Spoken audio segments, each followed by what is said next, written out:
Segundo a imprensa canadense, o homem que morreu no parlamento foi identificado como Michael Zeraf Bibot, um canadense de 32 anos convertido ao islamismo. O país teme que os tiroteios de hoje estejam relacionados ao grupo Estado Islâmico, que atua no Iraque e na Síria. Quem traz as informações é a jornalista Yara Falcão, que mora em Montreal, no Canadá. O clima de segurança se espalhou nas principais cidades do Canadá. Os chefes de segurança pública se pronunciaram para assegurar à população que não é preciso alarde, mas ao mesmo tempo tomaram medidas preventivas. Em Toronto, maior cidade do país, com quase 6 milhões de habitantes e a 352 quilômetros de Ottawa, o número de policiais foi reforçado em torno da prefeitura, na Assembleia Legislativa e em alguns consulados. Em Montreal, segunda maior cidade, francófona e localizada na província de Quebec, além da prefeitura, as redes de metrô tiveram a supervisão aumentada.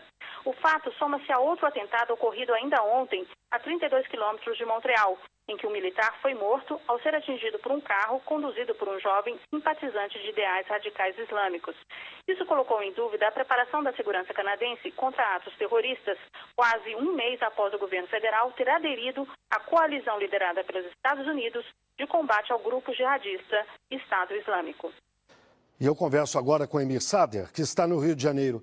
Emir, boa noite. Supondo-se que essa ação de hoje lá no Canadá, de fato, seja provocada, promovida ou esteja ligada ao Estado Islâmico, a conclusão que se pode tirar é de que talvez o objetivo do Estado Islâmico, de provocar pânico naqueles países que apoiam os Estados Unidos, naquela tentativa lá no Oriente Médio, é de supor que esteja dando certo a estratégia do Estado Islâmico de provocar esse pânico, não é isso?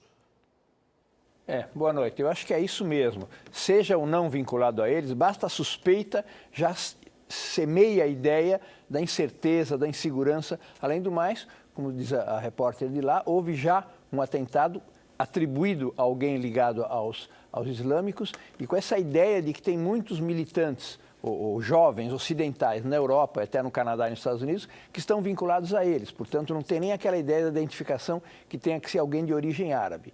Então, estão conseguindo. É o tipo de desgaste que essa estratégia de terror tem.